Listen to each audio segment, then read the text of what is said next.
Well,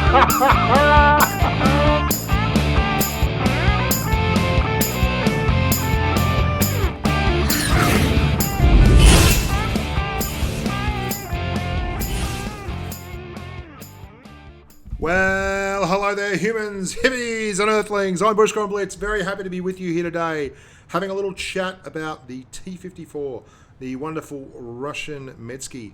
And we're going to also have a look at a game. This is with Rich Like a MP. I'm going to have a look at a game with my good mate Snake Eyes, the mad machine of justice and combat accounting that is Snake Eyes, Snake Eyes, Snake Eyes.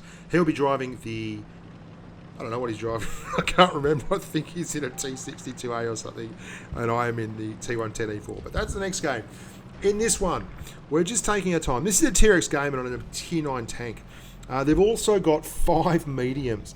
And whilst I have lots of support here, I'm not too keen to go and get wrecked in the first 30 seconds.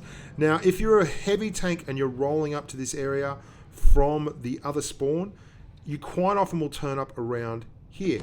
Lo and behold, we don't get a heavy, we get a medium. It's one of the common things. If you're coming up along here, that can often be a place to set up for a first shot. You don't want to see 2 or 3 people down here because otherwise you get flanked on the right, but it's certainly something you can make the best of, and that's just a speculator, Bushka. That's like rolling the dice and praying for double ones. Here we go, looking again. Now, they've got lots of tanks around and about, and I've only seen a few spotted so far. There's our 4th. They've got a Jag Panzer 100 and a Tort, so they've got plenty of sniping power, both in terms of accuracy and pure alpha.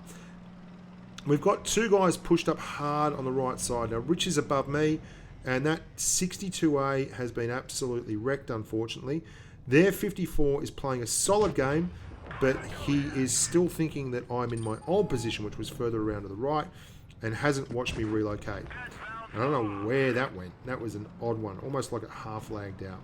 But they've got a 54 now, they're on a 54, and my good mate Rich is up there. Now, you've only got 200 millimeters of pen, 201 I think it is, on the AP rounds of the T-54. And you can see I'm trying to use those as often as possible. But that Tort, even just angling his armor slightly, is completely able to bounce the AP rounds of the 54. And you don't have a lot of options here. I don't carry a heap of heat in the 54. Only, I think, 7 rounds of heat. So it can be sometimes a choice between the balance of saving money, which I need to do because this account does not have unlimited funds like the press account, or actually penetrating the enemy or getting a guaranteed pen. What Snake likes to do is run a bunch of premium credit grinding games before we have a run in the Tier 9 stuff, and then he just rolls the Heat 54, which is a good way of doing it. If you're going to run the 54, because you really do have such crap pen, you've got to make those tough choices and be really happy with your ammo loadout. Now, I'm just sitting down, letting camo set, and lo and behold, I'm spotted by someone, quite possibly the Leo 1 on my right. So I'm moving around, taking my time. Now, you'll note the 54 is a flyer, and we're in a really good tank. Get unlucky there. That probably a good shot, but a bit hasty maybe. I should have waited a little bit longer to take that one. But we're just working the angles, and then we get one in that we probably shouldn't have. So, you know, that's Blitz for you. I know there might well be someone there on my left, so I'm just keeping an eye here on that Leo, and I'm going to push up now and have shots at him. There's a 50 somewhere. There he is. We'd really like to get the Leo, so I'm going to push up where this house is on my left and keeps me nice and warm and safe and dry, and the Leo is on my right. Resetting camo, because my god, if you're not resetting camo, you're doing it wrong, and we have to go to heat because there's no other way we're going to pen the Jag Panzer 100 there. Would be lovely if we could have seen his drive wheel, but he turned, and then we rock one out like that, which is like throwing a banana. We go for the drive wheel. Oh, hello, we've got a wild E50. We'll have one of you. Thank you very much, sir. I'll move on. Now, the 54 only has 5 degrees of gun depression, so you've got to be very, very careful in spots like this, and you're probably best waiting for them to come to you. And there's the E50, and he does indeed come to me, but I mucked that shot up. Tremendously bad shot. Should never have taken it. He was always going to be under the gun, and it was just going to hit the dirt. But we didn't really lose anything by doing that. Takes us a little longer to reset our camo. The scent is just hanging around at the back, and he's He does an okay game damage-wise, but he really wasn't pushing the pace. And neither was I, so to speak. I did actually make sure that everything was nice and safe. There's the E50. He's the one I'm really looking for, and we get that great shot. The Yag smacks the 183. I don't know what he was thinking, but he is on a reload all the same, and we've been saving our heat for just such an occasion. Not sure if we are indeed spotted. I don't know where that went. Don't know how that hit the dust beneath him. But just in case, by some miracle, he is still looking at us, we reset the camo. Because you know what? That's my trademark. You know, I'm all about resetting the camo. Take a speculator, and you can see how thick the Jagdpanzer E100's actual armor profile is. It's fantastic. So we're really, really cautious, and we're going under the gun here, where he cannot see us, pushing all the way around, right up here, so the rocks are between us, and we note that he's going, still unspotted, and then we rock and roll. We probably, in fact, get proximity spotted before we actually get spotted, and we push all the way around. We go for the track. Drive wheels are your friend. Even if you're not doing damage, it allows you to put your ass up here nice and tight behind the Jag E100 and make him feel the love. And the scent turns up at the end to take the kill. Good on you, buddy. But you were there at the end as a Tier 9 tank in a Tier X game, which is what is most important. And that was a really fun game. I think the 54 is fantastic, but I prefer the Scent 7-1 simply because I love great gun handling. Now here we are, me and Snake. I was wrong, he's not in the 62A, he's in the 140. And doesn't he know that I own the 140 and no one else is allowed to drive the bloody thing? I'm in the T110E4 just for old time's sakes because I do really, really love it. It's a great tank. It's a wonderful, wonderful tank.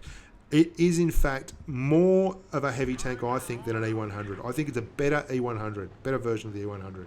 Same kind of weaknesses, but with better penetration, better mobility of all things, better gun. I think it's got the same gun depression, in fact. But yeah, there you go. That's my take on it. Onwards and upwards. If you don't like it, well, that's fine. You can disagree. We can still be friends. Snake's going to push up really quick here. They've got 3 meds, and he's been really, really aggressive. And we're going to cop a flogging because there's 2 guys who just go to the top, the IS-7 and the IS-8. Now, they've got 3 meds and 3 TDs, and we've called right, and we've moved right, and as a team, happy days. But they go up there, and not only are they ineffectual, they then start having a whinge about it, which is where, where I kind of disagree. Now, this area here is excellent, in fact, because you can get right up close behind these bushes and set up shots, which is exactly what we do. There's a Leopard 1 there. We're going to go straight to HE and absolutely hand him a dose of licorice all sorts. And isn't it lovely when you get the opportunity to do that? We're then going to follow up that with an absolutely crap shot right here where it was not even pointing anywhere near him. What was I thinking? Snake Eyes, you'll watch this one and wonder how we won this the way I was shooting there. Get the bouncy, and the Leopard 1 is gone. Dr. Sasky in the Grill 15 there for the red team. You always knew they were going to be in trouble with Dr. Sasky on their team. He's a congenital pest who constantly carries on like a pork chop and has been renowned for just sitting at the back, swaying around in whatever tank he's in, whether it be an E100 or a whatever. You get the message. Get to the fight, weird team, says Earl Regent. Yep. Because you YOLO'd at a whole heap of Tier X heavies doesn't mean that I feel the need to.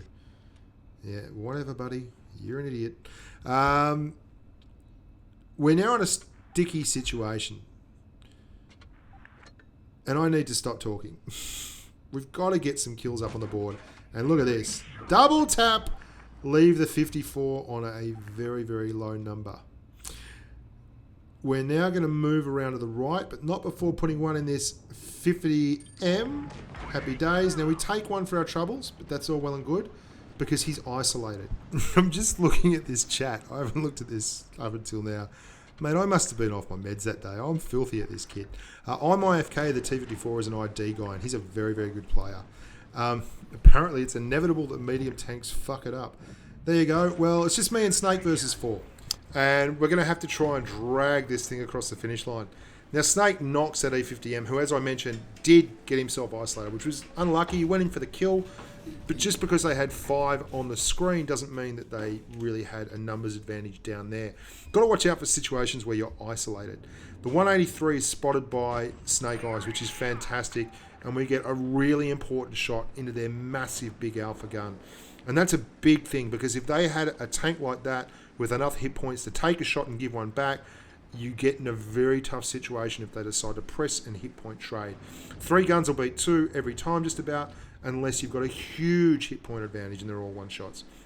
Now this is going to be interesting, and this is because I've played with Snake forever. He's going to lead this IS-7 down right into the eyeball.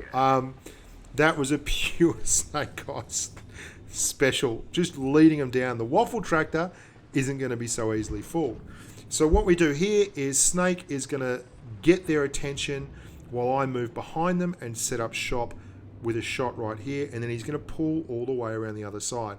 Now he at the moment is the only one on the radar for these red guys, the 183 and the waffle, and they can see that he's flanking around, and they're forced to actually move in unison towards him, because if they don't, then he's going to get free shots on their backsides, and that means that they push up all the way. Unfortunately for these guys, I'm not going to sit still at the back and wait for another shot. And they do the right thing. They don't come out like the IS-7, but they are unfortunately dragged away by Snake's move and in a really bad position. We blow adrenaline. We've just got the waffle now. And because I'm a cocky bastard, I ask the IS-8 if he's doing all right back there.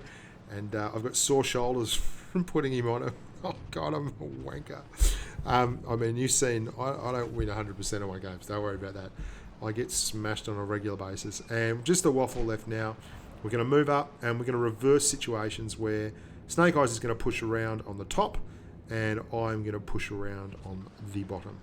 And we've turned it into a situation where there's plenty of time. There's plenty of hit points left. We don't really have to stress too much about what's going on here. The waffle didn't do a bad thing there. He just did a little bit late. And he was in a perfect situation. If he had got around to this corner while the 183 was still down there earlier, they would have been absolutely fantastically in position to put shots across and down. But as it was, it wasn't. Now, I Am Bread Tank is a fantastic player, much better than me. He's 70% something, 73% I think it is, or something like that. And the other guy from ID was a very, very good player too. I'm AFK. So we were lucky that they were driving a waffle tractor, which I think isn't particularly great, and a tier 9 medium rather than a grill and a T62A. Might have been a different story. But whatever the case, we were lucky enough to come out as the winner chicken dinners there. Don't forget, boys and girls, if you haven't considered sponsoring the channel, you should. We just ran an EU boot camp, an Asia boot camp, and an NA boot camp are coming up in the next week. I'm just going to put the dates for those down. They were fantastic. We had a lot of fun in the training room, belting each other up, blowing each other up, talking on Discord, and calling each other names. It was wonderful stuff. There are private videos for the patrons only at bushkaonblitz.com. There is a wall there on the sponsors section, which you get a password for when you actually sign up as a patron. And we have a lot of voice and chat channels going on as well, where you can get involved and be part of a community. So while you're sitting there meant to be working or something during the day, you can actually chat to other idiots around the world who like tanks. Look after your families, and until next time, stay safe on the battlefield.